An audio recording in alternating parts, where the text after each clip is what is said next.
Mula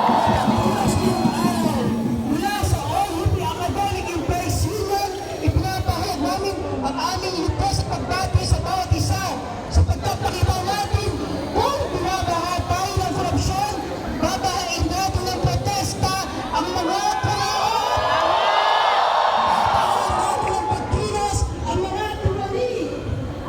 Ipapagalan natin at hindi tayo titigil hanggang walang nakukulong mula sa mga kurakot sa DPWH, sa ating pamahalaan at sana mula sa ating universidad. Mga kasamang estudyante, mga kasamang koloni, mga kasamang guro, hindi lamang sa lipitinan mayroon mga pinalihan infrastructure projects. Itong mga nakaraang araw, meron tayo nakulang impormasyon na tila ang ating universidad ay meron mga ghost projects din. Ang ating mga kasama sa administrasyon ni Gigi, ni Angela Jimenez, anong dapat na gawin?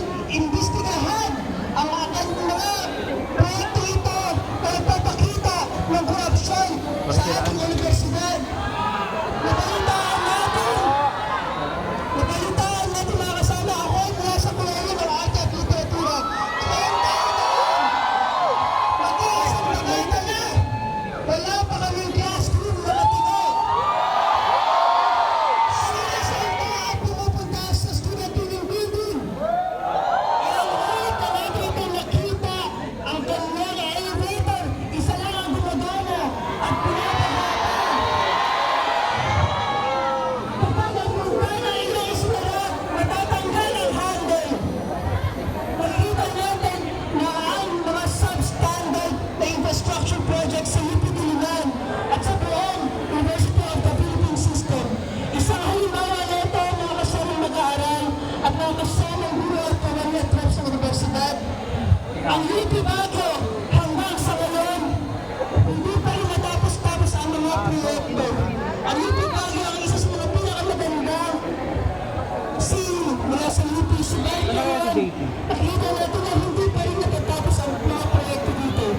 Mula sa Cagayan, pagpunta natin sa mga School of Health Sciences, yung mga kisame ng ating School of Health and Sciences sa UP. Tumutulong ang mga kisame na dalawang makakatulong doon para kapos na mga gulat kami. Sila ay nakapayong sa loob ng classroom. Tama ba yun? Tama ba yun?